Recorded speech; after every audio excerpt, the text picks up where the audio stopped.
ओम श्री गणेशाय नमः। नमस्कार बंधुगण, आपण मानंकु समस्तंकु आपणक निजस्व चैनल ज्योतिष दर्पण को मु हार्दिक स्वागत करुछि। आसंतु जानिबा कोन कहूछि आज आपणक राशि आपणक दिन। तेबे चलंतु सबुदिन परि भिडियोटी को आरंभ करिबा एक सुंदर सुविचार सहित। बंधुगण, निज मनर कथा समस्तंक सहित बांटंतु नाही, केवल सही व्यक्ति को कहंतु जे कि आपणकर कथा सुनिबा परे आपणकु बुझी पारिबे एवं बुझेई मध्य पारे। मने रखंतु जे दुख जने व्यक्ति को शक्तिशाली करिथाए, भय ताकू साहसी करिथाए, क्रोध ताकू दुर्बल करिथाए एवं हृदय भांगिबा ताकू ज्ञानी करिथाए। तेणु आपण जहाँ भी पाउछंती ताकू एक शिक्षा बोली ग्रहण करंतु। एबे आसंतु जानिबा आजिर पंचांग। आज हेउची 24 डिसेंबर 2025 बुधवार, पौष मास शुक्ल पक्ष चतुर्थी तिथि, धनिष्ठा नक्षत्र। आजिर राहु काल सकाळ 9:15 रु पूर्वाह्न 11:19 पर्यंत रहिबो। तेणु एही समय मध्य आपण कोनसी शुभ बा नूतन कार्य आरंभ करंतु नाही। सेहीपरि आजिर अमृत समय दिवा 11:19 रु अपराह्न 1:23 पर्यंत रहिबो, जहाँकि समस्त काम पई एक बहुत भल एवं शुभ समय हेबो। चंद्र आज मकर राशि रे एवं सूर्य धनु राशि रे गोचर करिवे। चलंतु एबे कुंभ राशि आज दैनिक राशिफल विषय रे विस्तृत भाव रे आलोचना करिबा। आज दिनटी आपनकु टिके सतर्क रहिबाकू सूचना देउछि। भावना रे बुड़ी रही जेकोनोसी निष्पत्ति नेबा आज क्षतिर कारण हेबो एवं जेउ माने आपनकु निज लाभ पई उपयोग करिबाकू चेष्टा करिसंती सेमानंक ठारू आपनकु दूरे रहिबाकू मध्य पड़िबो। एहा छडा आज टिके आराम करिबार मध्य दिन अटे। तेणु अतीतर कथा उपरे चिंता करिबा परिवर्ते आज सेगुडी को ठीक करिबाकू आपण चेष्टा करंतु। बंधु एवं भाई भौणी सहित समय बिताइबा द्वारा आज आपणकर मन हालुका रहिबो एवं मनरे शांतिर भावना आसिबो। सेहिपरि कार्यक्षेत्र एवं क्यारियर रे आज विरोधी माने सक्रिय रही पारंती, किंतु समाने आपणकु कोनोसी क्षति पहुंचाई पारिबे नाही। सरकारी मामला रे सफलतार संभावना रहिछि एवं जे कोनोसी कोर्ट मामला रे मध्य समाधान होई पारे। एहा सहित आज वैषयिक कार्य रे आपणकर आग्रह वृद्धि पाइबो एवं केतेक नूतन उद्यम आरंभ करिबाको आपणक मनरे विचार आसिबो।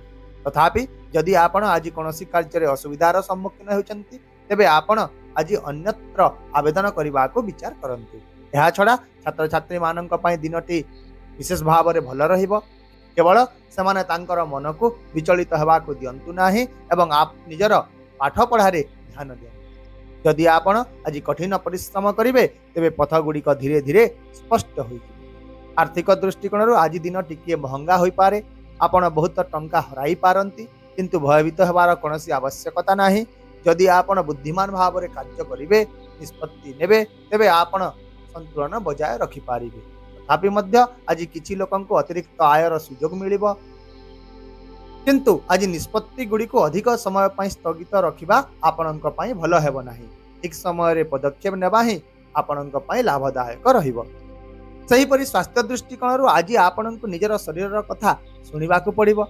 आज आपण पेट समस्या, गंठी किंबा दांत समस्यार सम्मुखीन होई पारंती। विशेष भाव रे आपण मानसिक चाप को आज एड़ाइबाकू चेष्टा करंतु। समय अनुसार खांतु एवं प्रचुर परिमाण रे विश्राम मध्य नियंतु। एहा सहित हालुका जोग, चालिबा एवं किछि स्ट्रेचिंग करिबा आज आपणकु भलो अनुभव करिबारे बहुत सहाय्य करिवो। पारिवारिक जीवन रे आज आपण निज परिवार रो समर्थन पाइबे एवं आपण निज भाई भौणी ठारू मध्य सहाय्य पाइबे।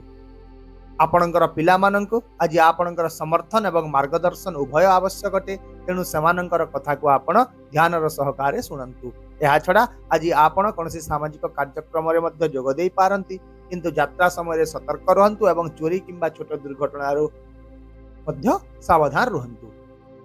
सेहीपरि आपणक प्रेम संपर्क रे आज विश्वास एवं घनिष्ठता वृद्धि पाइबो। जदि आपण विवाहित अटंती तेबे आज जीवन साथी समर्थन आपण को भावप्रवण भाव रे शक्तिशाली करिवो। यह व्यतीत जदि आपण दुहिंक मध्य दूरता रहितिला तेबे आज कथावार्ता माध्यम रे सब किछि समाधान होई जिवो। मने रखंतु जे संपर्क हृदय सहित निर्मित होइताय, जीत किंबा क्रोध रे नुहे। तेबे आसंतु आजिर किछि सतर्कता विषय रे जानि नेबा। तेबे आज आपण अधिक चिंता करी सुयोग को हाथ छड़ा करंतु नाही। खर्च टिके अधिक होई पारे, किंतु भयभीत हेबार कोनोसी आवश्यकता नाही। युवक माने समानंकर भविष्य प्रति सतर्क रहंतु। तरवर भाव रे कोनोसी निष्पत्ति नियंतु नाही। विशेष भाव रे आज आपण क्रोध एवं आवेगपूर्ण मनोभाव रु दूरे रहंतु। ताहेले आपणक पई आजिर विशेष प्रतिकार हेउची आज आपण गोटा मुग सबुज फल किंबा सबुज पोशाक दान करंतु एवं गाई को सबुज घास खाइबा को दियंतु। यह आज आपणकर मन रे शांति आनिबो एवं नकारात्मक कथा गुडी को ह्रास करिबो। आशा करुची भिडियोटी को आपण सकारात्मक चिंताधारा सहित ग्रहण करेंगे एवं आपणकर दिन को आहरी सुंदर करेंगे। यदि आपण को आमर ये भिडियोटी पसंद आसिला तेबे दया करी भिडियोटी को हाइप करंतु, शेयर करंतु एवं आपणकर मूल्यवान मतामत कमेंट बॉक्स रे निश्चित भाव रे जणांतु। ता सहित हम चैनल को सब्सक्राइब करबा को मध्य भूलंतु नहीं, कारण प्रत्येक दिन आमे आपणक पई आनी थाउ सठिक सहज एवं निर्भर योग्य राशिफल। तेबे आसंता काली पुणी देखा हेबा आउ एक नूतन राशिफल भिडियो सहित। से पर्यंत विदाय दियंतु। नमस्कार, जय जगन्नाथ।